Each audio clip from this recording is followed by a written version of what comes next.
Sobat ATR BPN Kantor Pertanahan Kota Surakarta, kembali lagi saya Anton Sulistyo dalam Bincang Bintang Kanta Solo.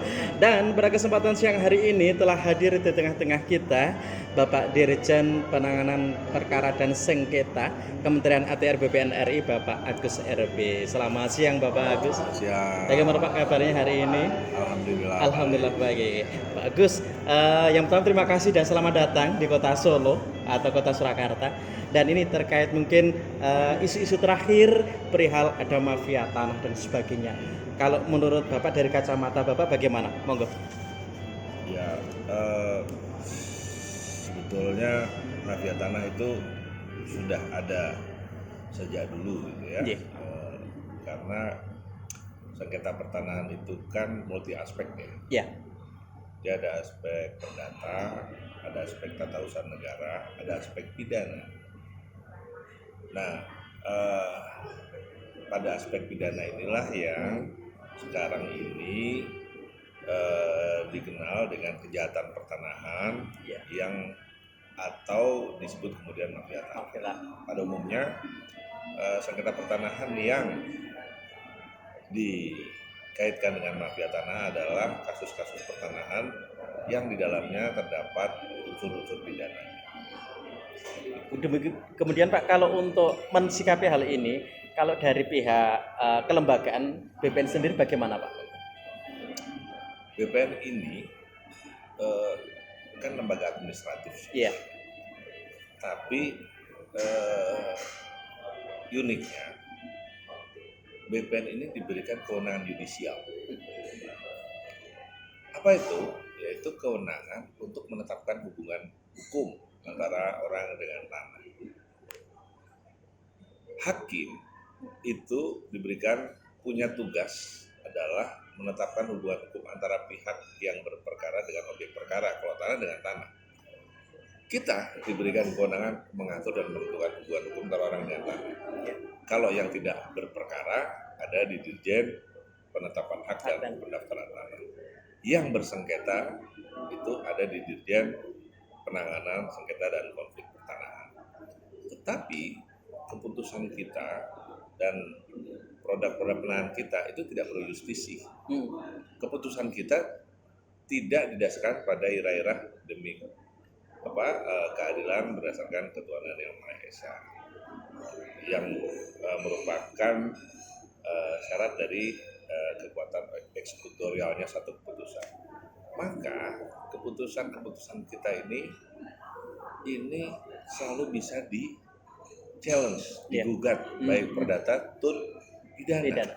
Dan kita juga karena sistem pendaftaran tanah kita adalah sistem publikasinya bertendensi negatif, ya, sistem pendaftaran tanah negatif yang publikasi negatif yang bertendensi positif, maka senantiasa bisa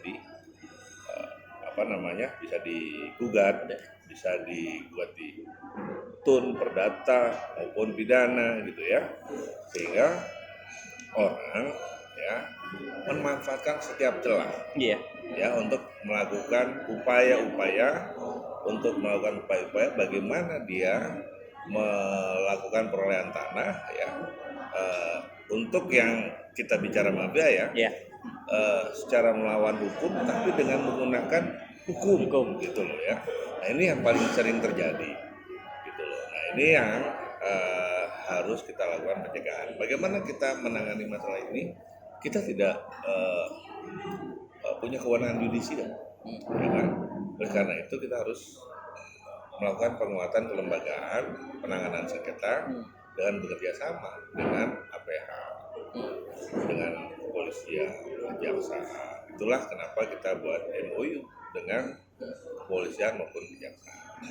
Oke, kalau untuk yang terakhir Pak, pesan-pesan dari Bapak untuk masyarakat, utamanya masyarakat di luar sana yang notabene mungkin ada hal-hal yang kurang dalam hal kepengetahuan tentang sertifikat atau mungkin hal-hal yang terkait dengan hukum-hukum tanah, bagaimana Pak untuk meminimalkan hal-hal yang mungkin tidak diinginkan tadi?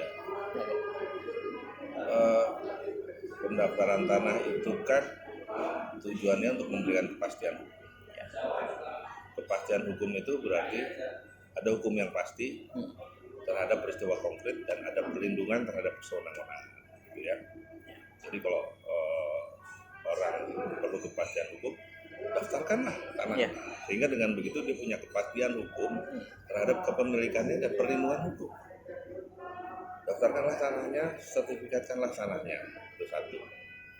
Kedua, manfaatkanlah tanah, karena tanah-tanah yang tidak dimanfaatkan ini juga sumber. Potensinya. Kemudian punyailah tanah sesuai dengan kemampuan.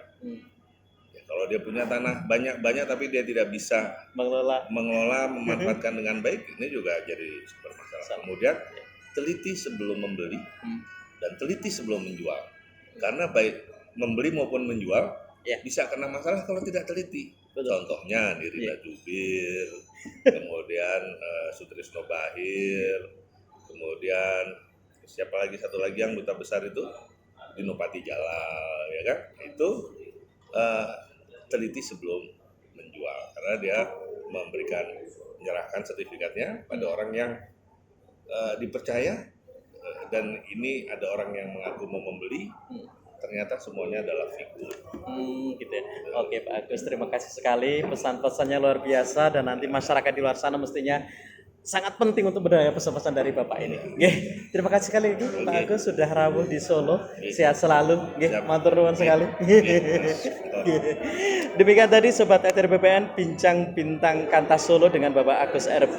Mungkin tidak lama tapi poin-poinnya luar biasa dan bisa memberikan kemanfaatan untuk kita semuanya. Saya Anton Sultyo, mohon undur diri. Sampai jumpa.